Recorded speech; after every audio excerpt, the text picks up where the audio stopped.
Hello दोस्तों। तो कैसे हैं आप लोग। तो दोस्तों आज की इस वीडियो में हम आप लोगों को बताएंगे एसएससी और मतलब एसएससी सीजीएल में, एचएससीएल में, सीएचएसएल में, सीपीओ में और रेलवे में ऐसे क्वेश्चंस त्रिभुज के, ट्रायंगल के हैं, बहुत आते हैं और बहुत इंपॉर्टेंट है। ये पिछले ईयर 2024 में सितंबर में टीयर 1 में आया भी था, है ना। तो इसको हम सॉल्व करके बताएंगे। जैसे दिया है त्रिभुज एबीसी में एसी पर बिंदु डी इस प्रकार है कि ए बी बराबर बी डी बराबर सी डी। यदि बी ए डी बराबर 70 डिग्री है तो बी का मान निकालना है। तो हम लोग कैसे करेंगे। तो सबसे पहले तो हम लोग क्या करते हैं, ट्रायंगल बना लेते हो। ट्रायंगल हम कैसे बनाएंगे, तो ट्रायंगल देखो हम इधर बना लेते हैं। तो मैंने मान लिया ये एक ट्रायंगल है, ठीक है दोस्तों। ये मैंने एक ट्रायंगल बना लिया। इसको क्या मानेंगे, ए बी सी। इसको ए मान लेते हैं, इसको बी मान लेते हैं, इसको सी मान लेते हैं, ठीक है। अब यहाँ पर क्या कह रहा है कि ए सी में बिंदु डी इस प्रकार है, तो इसमें हम लोग एक डी बिंदु मान लेते हैं। तो यहाँ पर एक डी है, मतलब बी डी भी है, तो इसको मिलाना भी पड़ेगा, ठीक। अब बिंदु ए बी ए सी में डी इस प्रकार है कि जो ए बी है, मतलब ये जो ए बी बराबर किसके है, बी डी के बराबर सी डी के, ठीक। तो ये तीनों क्या है, बराबर हैं। अगर बराबर हैं और क्या कह रहे हैं, जो बी ए डी है, एंगल बी ए डी, ये कितना है, ये 70 है। ये मेरा भी दिया है, ये 70 है। मुझे निकालना है क्या है, ये पूरा एंगल भी निकालना है। तो कैसे निकालेंगे, तो चलिए दोस्तों करते हैं। तो इसका हल कैसे करेंगे, ट्रायंगल ए बी सी पहले, है ना।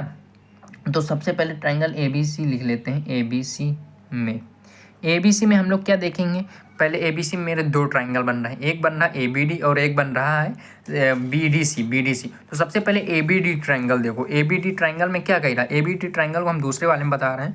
जैसे मेरे पास ये दिया है, अब इसको हम मान लेते हैं ये ए बी डी है, मतलब ये बी है, ये ए है और ये डी है। तो बी ए, ये ए बी बराबर है किसके, बी डी के।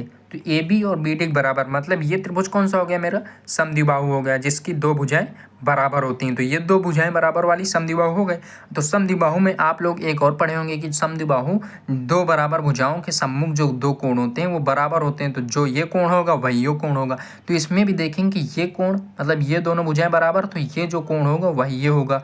तो ये जो बी ए डी है वही किसके बराबर होगा, बी डी ए के, है ना। तो ये भी कोण जो होगा वो कितना होगा, ये भी 70 होगा। अब ये 70, ये 70, तो तुम्हें ट्रायंगल में मालूम चल रहा है कि ट्रायंगल मतलब त्रिभुज की सभी भुजाओं का जो योग होता है 180 होता है। तो 70 70 कितना हो जाएगा दोस्तों, 140 हो जाएगा। 140 में कितना घटा दो, माइनस का कर दो, 180 घटा दो, है ना। तो ये जो तीसरी भुजा आ जाएगी मेरे पास कितनी, 180 मतलब 40 आ जाएगी। तो ये जो एंगल ए बी डी आ गया। तो यहाँ से हम लोग क्या, तो यहाँ से मुझे क्या मिला, तो मुझे क्या मिला, मतलब पूरा नहीं लिखेंगे, मिला मुझे क्या, A B D triangle A B D जो मेरा है वो कितना है, सॉरी ए बी डी वो कितना आ गया मेरे पास, 40। अब मेरे पास ये 40 डिग्री आ गया, ठीक। अब हम लोग दूसरा इस त्रिभुज को देखेंगे जो दिया है मेरे पास बी डी सी। अगर मेरे पास ये आप लोग समझ रहे हो, मुझे एक दिया है, ये दिया है ट्रायंगल, क्या, ये सी है, ये बी है और ये जो ट्रायंगल बना है ये डी है।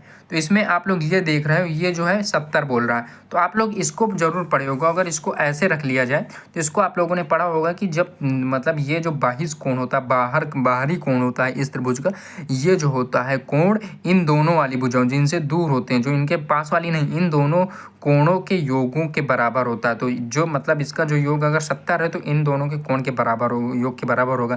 अगर ये 70 तो ये दोनों का मान कितना हो जाएगा, ये 35 और ये 35, तो दोनों 35 हो जाएंगे, है ना। तो मतलब ये 35 मतलब बी 35, तो ये कितना, ये 35 निकला, है ना। और ये कितना निकला था, ये 40। तो एंगल कितना निकला, डी। तो यहाँ से मुझे क्या मिला, ट्रायंगल इसमें क्या मिला मुझे, बी डी सी में क्या मिला, बी डी सी में मिला कि मुझे एंगल डी बी सी बराबर कितना है, 35 डिग्री है। तो दोनों मिला के जो एंगल बी आएगा वो कितना आ जाएगा, 35 प्लस 40। तो 35 प्लस 40 डिग्री मिलके क्या बनेगा, 75 डिग्री। तो यही इसका आंसर है दोस्तों, है ना।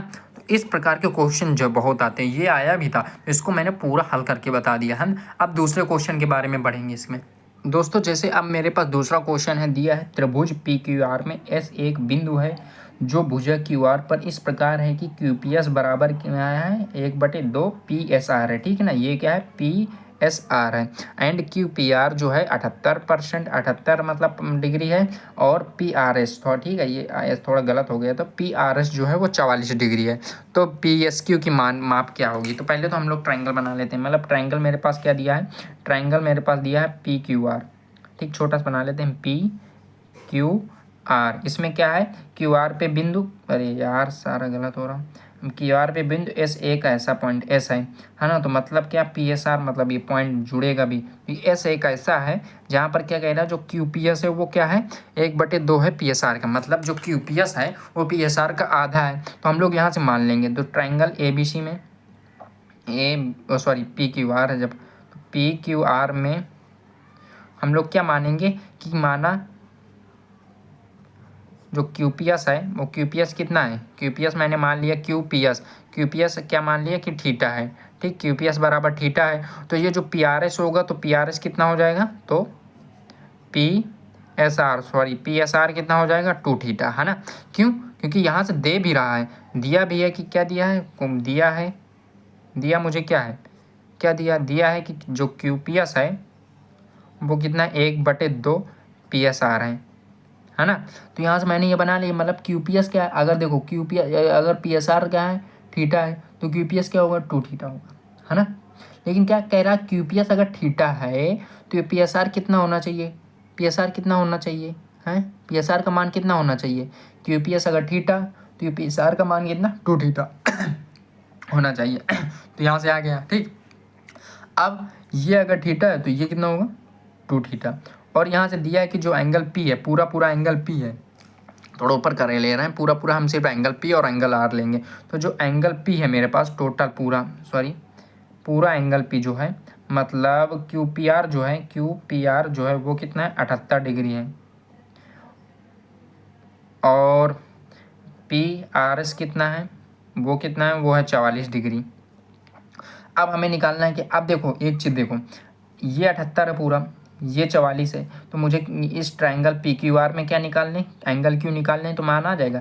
तो इन देखो पूरा ये पूरा ये दिया है 78, ये पूरा दिया है 44, और इसको निकालेंगे तो 180 में 78 और 44 को जोड़ के माइनस कर देंगे, तो एंगल जो Q होगा वो कितना हो जाएगा, 180 माइनस 78 प्लस 44। तो यहाँ से जो मेरा मान आ जाएगा वो Q की वैल्यू आ जाएगी 58 डिग्री, ठीक। अब देखो Q 58 आ गया। अब एक चीज़ और समझो, अभी यहाँ से समझ रहे होगे आप लोग कि जो मेरे पास ये ट्रायंगल दिया है PQS, इसको समझो, ये P है, ये Q है, ये S है, इसका मान क्या है, 2 थीटा है, और ये क्या है, थीटा है। और Q मैंने निकाला कितना है, 58 डिग्री है। Q कितना है, 58 डिग्री है, ठीक। तो आप लोग जानते हो कि बहिष्कोण जो होता है, इन दोनों का मान क्या, इसका मान क्या होता है, जो बाहरी कोण होते हैं, जो अंदर के कोण होते हैं, उसको मतलब छोड़ के जो दोनों कोणों के योग के बराबर, मतलब जो थीटा प्लस 58 बराबर 2 थीटा होगा, और ये एक थीटा है तो ये 58 भी एक थीटा होगा, तो थीटा प्लस थीटा बराबर 2 थीटा होगा। तो ये जो 58 है, यही जो एंगल Q है, ये जो 58 है ये कितना होगा, यही थीटा होगा।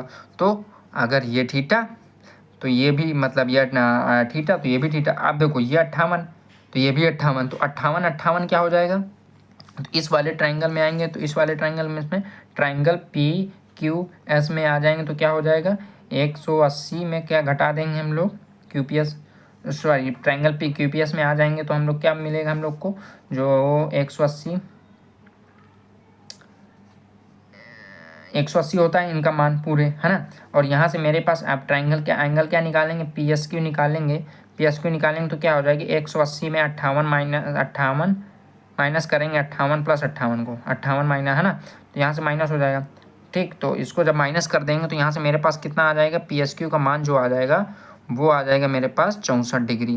तो यही इसका आंसर होगा। तो इस प्रकार से हम लोग इसके सवाल भी कर सकते हैं। तो दोस्तों वीडियो अच्छी लगी तो लाइक करना और सब्सक्राइब करना। जय हिंद, जय भारत।